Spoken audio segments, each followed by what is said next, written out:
Hello, everyone, and welcome to another live session here on immigrationquestion.com, where we bring clarity to complex immigration topics and provide direct insights for some of the brightest minds in the field. We're so glad you're joining us today. My name is Anusia Mukherjee, and I will be your host for this session. Today's discussion centers on the recent USCIS policy changes, what they mean for H-1B and EB applicants. We'll unpack the major updates from 2024 to 2025 and explain what they mean for individuals, families, and employers navigating the immigration process. To guide us through the details, we're joined by an experienced immigration attorney who practices exclusively on immigration law, whether it's helping families unite, guiding professionals through the visa maze, or advising employers on compliance. He is known for delivering strategic, client centered support and clarity and compassion. It's always a pleasure to have him here. Welcome with me, Attorney Sonu Lal. You're welcomed, Attorney Lal. It's always a pleasure to have you here. Thank you for having me. It's great to be here.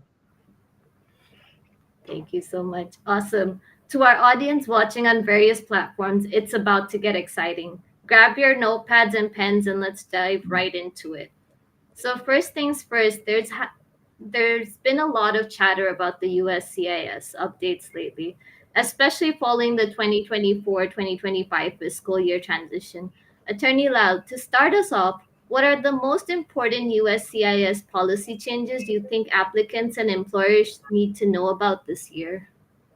So there are several changes which were which became effective January 17th, 2025, affecting employees as well as employers. I'll touch upon uh, the topics to which we are getting most inquiries. The most relevant one is wherein the H-1B employee, meaning someone who is on H-1B, can kind of self-sponsor. It's a very, very new thing that the USCIS has introduced. Practically, this is how it's going to play out. There are so many H-1B workers working in the US, and they belong to backlogged countries such as India and China. When I say backlogged, what it means is they have immigrant petition I-140 approved, but since there is a backlog in getting a green card, they cannot get a green card. They just have to wait for several years and they can continue their H-1B meanwhile. A lot of these smart and intelligent folks, they have entrepreneurial aspirations. They want to have their own businesses, etc. But since the visa restrictions, since they cannot get their green card, they do not have any other option just to keep waiting in the queue for the green card date to become current.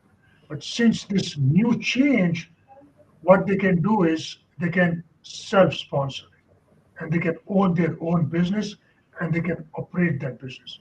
How that can work out? Let's say you are on H-1B visa working as a software engineer in the US. What you can do, you can form a company. It can be in a partnership with someone. You can be either a majority owner or even the regulations are allowing a sole owner or a single member LLC, meaning you can be 100% owner of that company. That company can sponsor you for an H-1B visa. Initially, that H-1B visa will be for 18 months. You can file one more extension after 18 months, which will again be for 18 months. After that, you can get a regular extension for 3 years until your priority date becomes current. So if you are on H-1B visa and you want to have your own business, this is what you can do. You can form a company. If you want to do it in a partnership, you can do it. If you want to be a 100% owner, you can do that. Uh, Start a business meaning just at least start with an office space, do the basic corporate formalities, incorporate the company, take a lease, open a business account. That company can sponsor you for a concurrent part-time H-1B to begin with. Once your business gets operationalized in some time, you can transfer that part-time concurrent H-1B to a full-time and file an extension for 18 months. So within 2, 3 years, your business becomes fully operational. You can leave your current job and be 100% sponsored by this new entity that you own.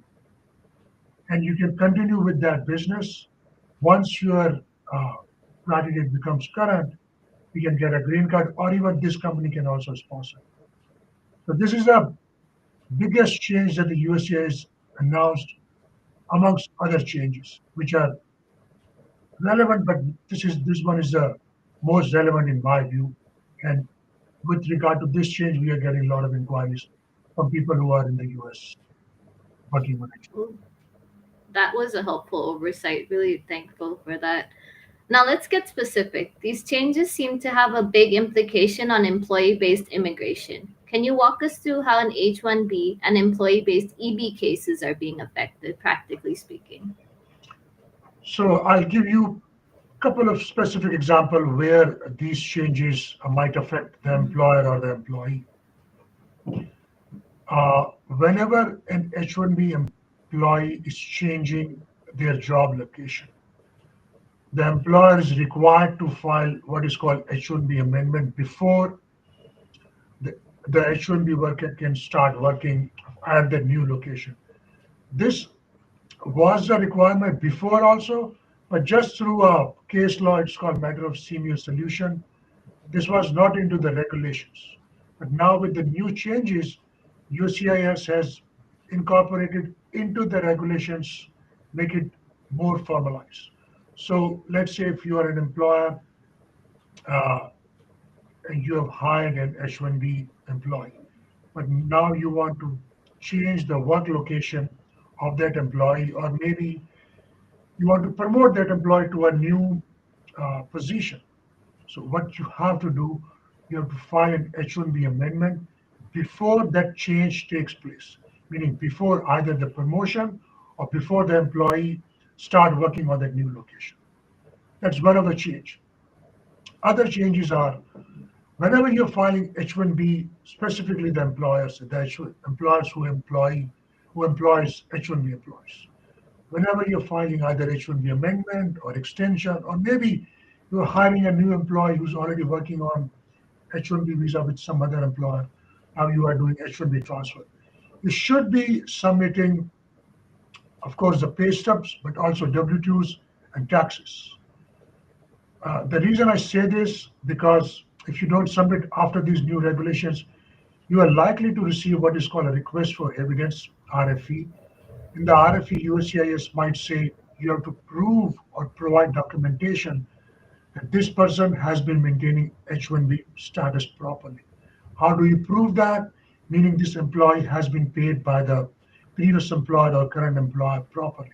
How do you prove that? By providing W-2s, taxes, pay stubs.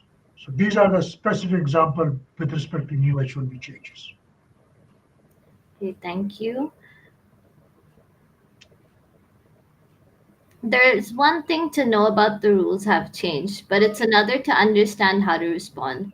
What do you think would be the most important strategies applicants should consider now to ensure that their applications align with the new USCIS requirements? So very, very good question, very relevant question. As an immigration practitioner, I always tell whenever you are filing, even to employers or even to junior attorneys who are new to immigration, whenever you are filing any kind of employment-based immigration petition, either it's H-1B or a green card application, try to ensure that you do not receive an RFE or just try to avoid an RFE. How do you do that? There are certain strategies, certain very specific areas where you can uh, deliberately do something, actively do something, and avoid getting an RFE. For example, if you're filing an H-1B for someone who, even though maybe a graduate degree or very high level degree, even from an English speaking country such as UK, Australia, New Zealand, or even let's say Canada, you should always include an educational evaluation if the person does not have a degree from a US school. Even though that person completed the education in an English speaking country, you should still include an education evaluation. The evaluation will say that this person has equivalent of a US degree, either a bachelor's or master's degree. If you do not do that, a high chance you might get an RFE requesting the same thing, education evaluation. Receiving an RFE means you are going to pay attorney fees, you are going to spend more time, resources. So you can avoid all that by proactively including the education evaluation. That's just one tip. In another scenario, I personally work with a lot of startup companies. If you are a startup company filing H-1B probably for the first time, you should proactively include documentation showing that your company is kind of operational, meaning you can include your tax documentation if you have already submitted tax return. If you have not reached at that stage where you have submitted tax return, you might want to include your lease agreement, your utility bills, etc., showing that the employer, although it's a new entity, it's a startup, it is already operational by providing documentation such as lease agreement and other documentation. That is great advice. Thank you. But of course, not everyone will benefit from these changes. Some applicants may face some setbacks.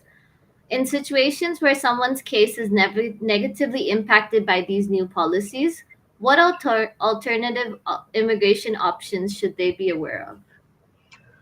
So uh, there can be several answers to this question. Let's say your case gets denied. The employer filed an H-1B petition or a different kind of petition, it gets denied. You do have options such as you can file what is called motion to reconsider or motion to reopen. In some cases, you can also go to a federal court, find that out. That's one issue. Another issue is, let's say you are working in the US on F1 OPT status or STEM OPT. Your employer files an H-1B lottery, but unfortunately you're not picked up. Now, what options do you have? The option would depend, number one, what country you are from. If you are from a country which is eligible for what is called E2 treaty-based visa, that might be one option, which means E2 visa might be one option for you. Or uh, if you have certain extraordinary ability in your own field, you might be eligible for what is called O1 visa. So if you have not been selected in the H-1B lottery this year and you are exploring other option, you might want to consult with an immigration attorney who works on business immigration cases. The attorney might review your case and give you the option if you are eligible for either O1 or O2 visa or maybe certain other kind of visa, depending upon your circumstances. Thank you. To our amazing audience, thank you for joining us. If you're tuning in from any social media platform, we're excited to have attorney Sonu Lal, a seasoned attorney who has contributed significantly to today's topic. This is immigrationquestion.com, a platform designed to simplify the immigration process. Ask your immigration questions for free in any language and get connected with a verified attorney who can offer legal guidance. You may also receive a free confidential initial consultation. Visit www.immigrationquestion.com and sign up today. Very quickly, Attorney Sonulal, for a platform that seeks to aid the immigration journey of every documented and undocumented immigrant by connecting them with a seasoned immigration attorney like yourself, what do you think of immigrationquestion.com and what it does for the immigrant community? Well, it's a great platform. I highly recommend it. I've used it myself. It's a great platform for people who have questions about immigration. They can reach out to the attorneys. Even it is a great platform who are attorneys and who are just entering in the immigration field. It's a great tool for them too. I highly recommend this tool. Thank you. We love hearing that. Thank you. Now, just before we open the floor for our live Q&A, if there's any one key piece of advice you could leave with H-1B or EB applicants dealing with these policy shifts, what would it be? I would say that people who are specifically in the US on H-1B visa and they have an I-140 approved. They are waiting for their priority date to become current. I talk to a lot of these people, and I normally hear this complaint that if I have gotten my green card, I would probably have started my own business. So with this new changes with respect to H-1B visa holder who can self-sponsor, this is a great opportunity for people who are exploring entrepreneurial opportunities. They can explore this option. They can form their own company. They can start their own company. That company can sponsor them for H-1B visa.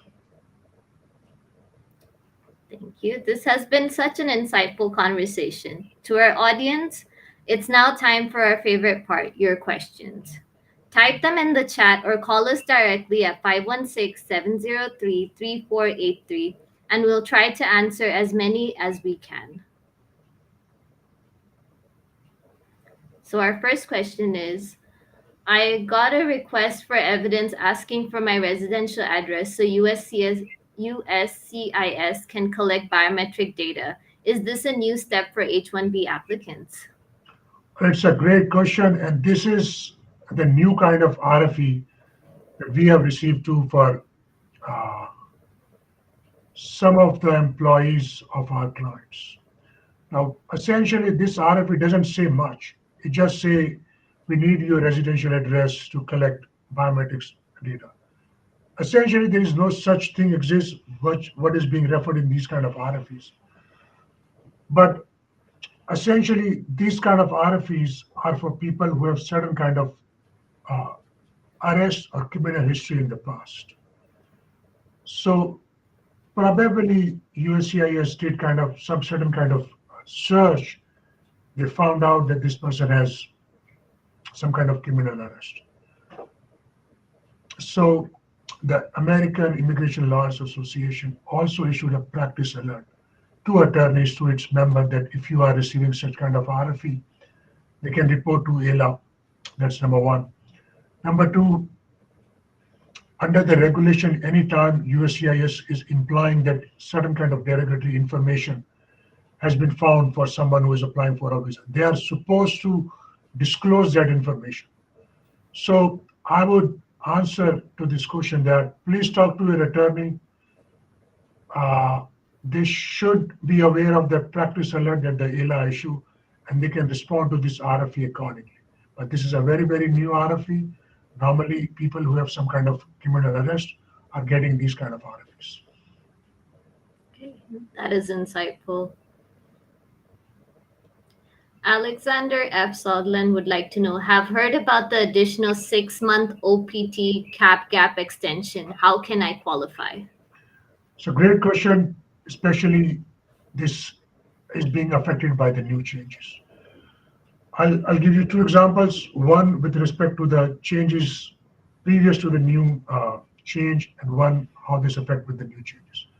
Before the new change, before January 17, let's say you are working on F1 OPT status, your H-1B gets selected, your H-1B is about to end on, sorry, your OPT is about to end on June 30th.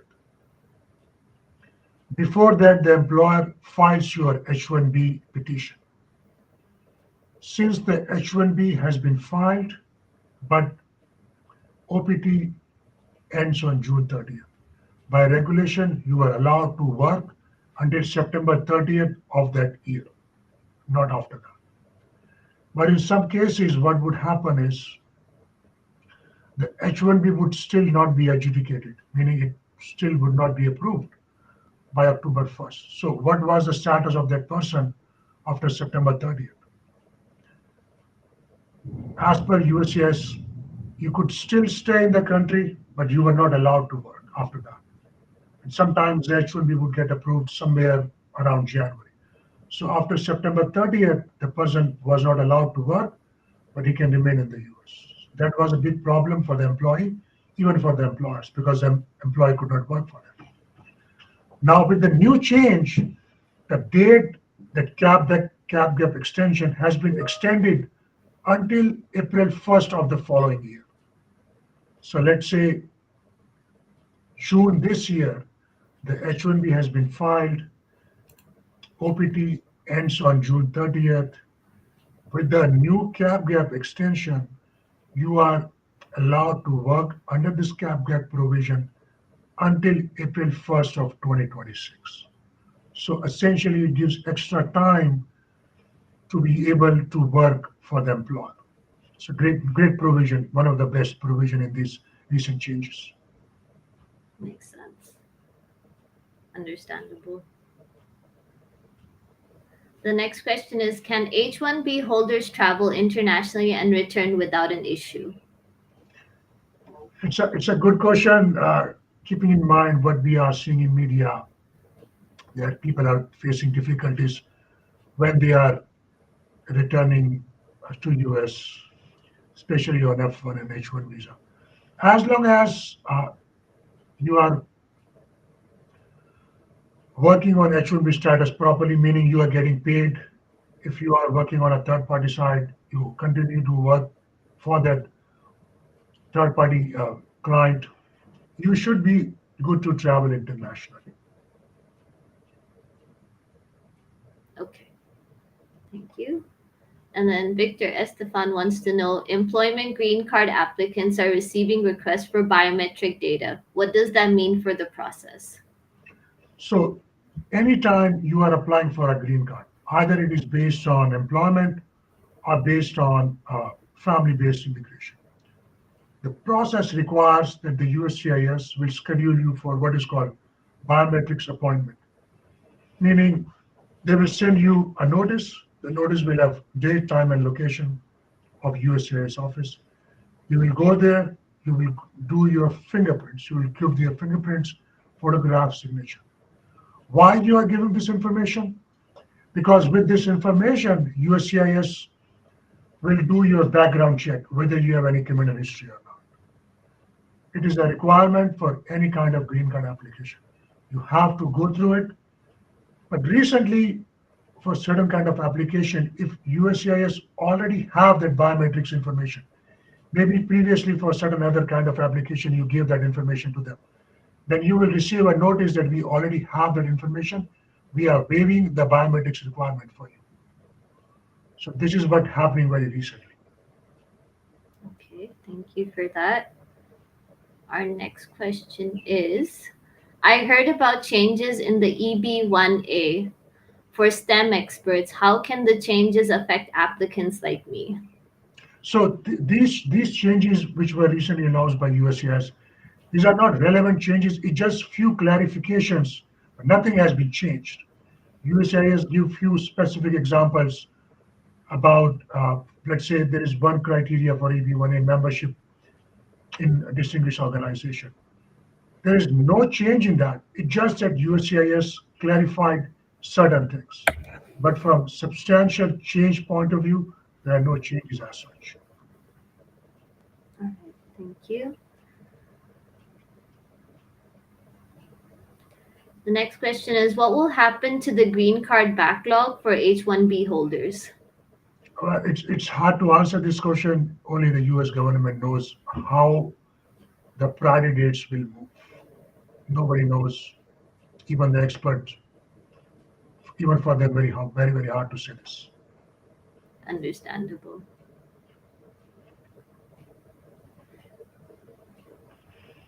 Can I get a free consultation regarding my H-1B visa issue if I register?